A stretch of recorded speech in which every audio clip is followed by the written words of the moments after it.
속보. 한국 극비리 연구 성공했다. 스텔스 교란 미사일 신기술 성공. KF-21 최대 9발 미사일 연속 발사. 한국이 극비리에 개발해온 스텔스 교란 미사일 기술이 마침내 성공을 거두면서 세계 군사 전문가들이 충격에 빠졌다. 이번에 공개된 신기술은 스텔스 전투기의 레이더 회피 능력을 무력화시키는 혁신적인 시스템으로 KF-21 전투기에 탑재될 예정이다. KF-21은 이번 기술을 통해 최대 9발의 미사일을 연속으로 발사할 수 있는 능력을 갖추게 되어 전투 효율성이 대폭 향상될 전망이다. 이번 기술은 적 스텔스 전투기와 미사일을 탐지하고 교란 신호를 발사해 스텔스 기능을 무력화하는 원리로 작동한다. 기존에는 적 항공기의 스텔스 기능을 탐지하고 대응하는 데 한계가 있었지만 이번에 개발된 미사일 시스템은 이를 근본적으로 해결할 수 있는 획기적인 기술이다. 한국이 독자적으로 개발한 이 신기술은 미국, 러시아, 중국조차도 완전히 확보하지 못한 첨단 방어체계로 평가받고 있으며 향후 공중전 양상을 완전히 바꿀 것으로 예상된다. KF-21 전투기는 이 신기술을 바탕으로 기존의 4.5세대 전투기를 넘어 5세대 이상의 전투기로 발전할 가능성을 갖추게 되었다. 특히 KF-21이 최대 9발의 미사일을 연속 발사할 수 있다는 점은 전투 수행 능력을 극대화하는 요소로 작용한다.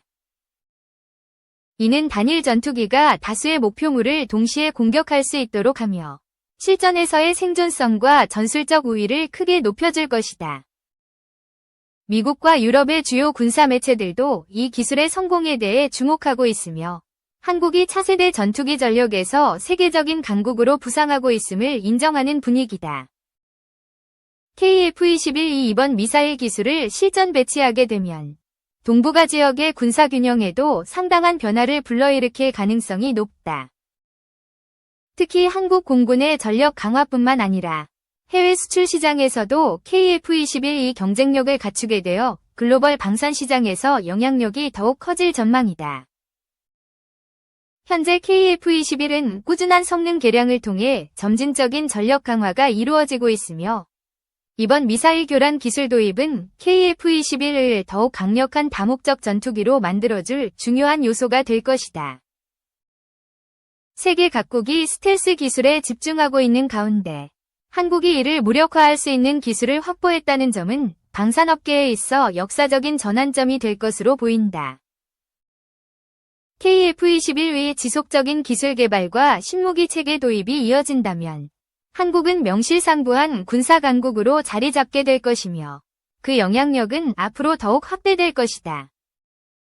이번 기술 개발 성공은 한국 방산업계의 높은 기술력과 독창성을 증명하는 사례로 남게 될 것이며 KF-21의 실전 배치가 진행됨에 따라 한국 공군력은 한층 더 강력해질 전망이다.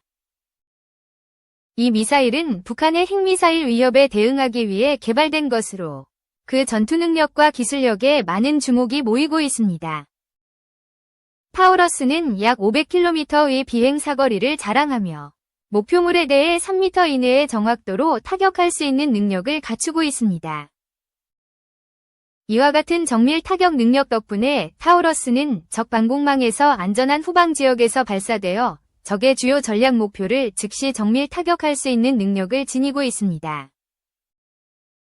타우러스는 2016년에 도입된 이후 약 260발이 전력화되었으며 시속 1163km의 속도로 비행하여 서울 인근에서 발사 시 15분 안에 북한 전역의 주요 시설을 타격할 수 있습니다.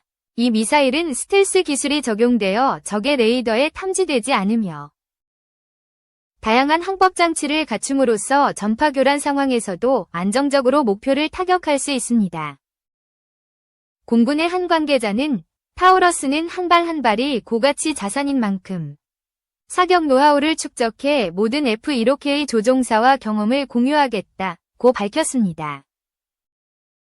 이는 타우러스의 중요성을 강조하며 향후 북한의 도발에 대비하기 위한 한국 공군의 전략적 준비성을 의도하고 있습니다. 저희는 이 기회를 통해 타우러스에 대한 이해를 더욱 깊이 있게 다뤄보겠습니다. 타우러스 미사일의 설계 및 기능. 전투에 대한 적용 가능성, 그리고 한국 군사 전략에서의 중요성을 체계적으로 분석해 보겠습니다. 첫째로, 파우러스의 설계 및 기초 성능에 대해 살펴보겠습니다. 파우러스는 무게 약 1400kg, 길이 5원m의 대형 미사일로 방사 높이 30에서 40m의 저고도 비행이 가능하여 적 방공망을 피할 수 있는 우수한 첨단 기술을 자랑합니다. 더불어 운동에너지 관통 및 파괴, KEPD, 무기로 설계되어 두께 3M의 철근 콘크리트를 관통할 수 있는 능력이 있습니다. 이러한 설계는 북한의 지하 벙커를 파괴하기 위한 최적의 조건을 제공합니다. 둘째로, 파우러스의 독창적인 항법 시스템을 주목할 필요가 있습니다. 파우러스는 군용 GPS뿐만 아니라 지형 추적 운항 시스템, TRN, 적외선 영상 기반 운항 시스템, IBN으로 구성된 3중 항법 장치를 갖추고 있습니다. 이 시스템은 서로 독립적으로 작동하므로 하나의 시스템이 교란을 받아도 다른 시스템이 자동으로 대체하여 신속하게 목표를 추적할 수 있습니다. 이는 적의 전파 교란 공격에 대해 능동적으로 대응할 수 있는 뛰어난 능력을 보장합니다. 셋째로, 한국 공군의 장비적 측면에서 타우러스의 위치를 살펴보겠습니다. 현재 KF-21 보라매와 같은 차세대 전투기에 장착될 예정이며 한국의 공군 전략에서 핵심적인 역할을 할 것입니다. 특히 타우러스 K라는 개량형이 개발 중이며 이는 기존 모델보다 더 가볍고 짧아져 다양한 전투기에 장착이 가능할 것으로 기대됩니다. 넷째로, 타우러스의 전술적 응용에 대해 논의하겠습니다. 북한의 핵 위협이 증가하는 상황에서 타우러스 미사일은 즉각적인 반격 능력뿐만 아니라 전투기와의 통합작전이 가능하다는 장점을 지닙니다. 한국 공군은 여러 전투기를 통해 타우러스를 운용함으로써 북한의 공격 징후를 감지하고 효과적으로 대응할 수 있는 시스템을 구축하고 있습니다. 마지막으로 앞으로의 타우러스 운용 및 발전 방향에 대해 전망해 보겠습니다. 한국 공군은 지속적인 성능 개량과 함께 다른 첨단 무기 시스템과의 통합을 통해 전략 체계를 강화할 예정입니다. 이를 통해 한반도의 안보 환경을 보다 안전하게 유지하고 북한의 위협에 대해 체계적으로 대응할 수 있는 능력을 높여갈 것입니다. 2. 미 육군 장관 후보자 배중러 미 영향력 약화 위의 협력, 종합. 데니얼 드리스콜 미국 육군 장관 후보자는 30일 현지 시간 우크라이나 및 다른 지역에서 중국, 러시아, 이란, 북한의 최근 행동은 미국 및 미국 동맹국의 영향력을 약화하기 위한 이들 국가 간 협력적 접근 방식을 시사한다고 말했다. 드리스콜 후보자는 이날 상원 군사위에 제출한 서면 정책 답변서에서 이들 국가는 기술 이전이나 물자 판매를 통해 제재로 인한 비용을 회피하거나 경감할 수 있다. 라면서 이같이 밝혔다. 그는 또 이들 국가 가운데 한 국가가 촉발하는 분쟁에 미군이 묶여 있다고 판단할 경우 다른 국가가 이를 침공에 나서는 기회로 사용할 가능성이 있다. 라면서 적을 분열시키는 것이 전략의 기본 원칙이기 때문이라고 말했다. 드리스콜 후보자는 중국의 군사적 위협과 관련 시진핑은 공개적으로 대만을 중국에 병합하겠다는 자기 의사를 표명했으며 2027년까지 이를 달성하기 위한 준비를 하라고 군에 지시했다. 라면서 시진핑이 그 목표를 달성하면 그것은 미국의 미래 무역, 군사동맹, 전세계 영향력에 심각한 부정적 영향을 줄 것이라고 밝혔다. 그는 러시아의 군사적 위협에 대해서는 2014년부터 시작된 국제적 제재에도 불구하고 러시아는 유능한 K-팝을 군대를 배치하고 유지했고 새 전략적 역량을 만들었으며 주요 물자의 생산을 늘렸다라고 말했다. 이어 러시아는 신 전략무기 감축 협정 스타트 위 제약에서 벗어나 유럽과 아시아의 이웃 국가를 위협하는 전술 핵무기 보유량을 크게 늘렸다면서 용병과 대리 집단을 이용한 러시아의 역외 작전 능력은 제한적이지만 무시할 수 없는 수준 이라고 평가했다. 그는 러시아와 같은 강대국을 억제하기 위해 육군이 대규모 지상 전투 작전을 수행할 수 있는 능력을 유지해야 하느냐는 질문에는 그렇다. 육군은 대규모 지상 전투 작전 및 모든 종류의 분쟁에서의 작전을 수행할 수 있는 능력을 갖추고 있어야 한다. 라고 답변했다. 드리스콜 후보자는 중국과 경쟁에서 육군의 역할에 대해서는 미 육군은 인도태평양 지역에서 미국의 힘을 보이는 데 있어서 핵심적인 군대라면서 태평양 지역에서의 분쟁에서 육군의 통신, 물류, 안보, 반공, 사이버, 감지 및 타격 능력은 매우 중요하다고 말했다.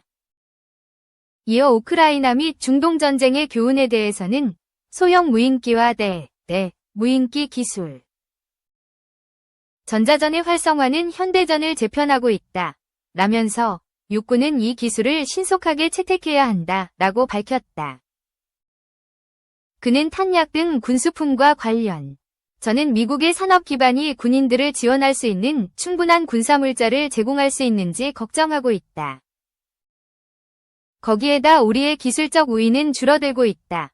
라면서 미 육군은 현대화를 가속하고 드론 등의 발전에 맞게 군을 더 잘 대비시켜야 한다고 말했다.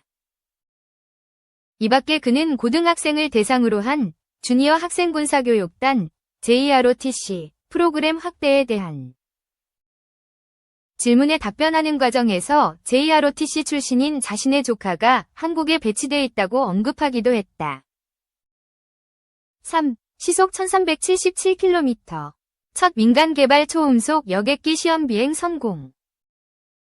2003년 콩코드의 마지막 비행을 끝으로 사라진 초음속 여객기의 부활이 한 걸음 더 가까워졌다. 미국의 초음속기 개발업체 붐 슈퍼소닉은 지난 28일 현지 시각 캘리포니아 모하비 우주공항에서 이뤄진 초음속 시제기 XB-1의 12차 시험 비행에서 처음으로 음속을 돌파하는 데 성공했다. 민간 기업이 독자 개발한 항공기가 음속의 벽을 넘어선 것은 이번이 처음이다. 시제기는 이날 비행을 시작한 지 11분 30초 후 1668m 고도에서 음속을 넘어섰다. 이때의 속도는 마하 1.12, 시속 1377km로 음속보다 약 10% 빨랐다.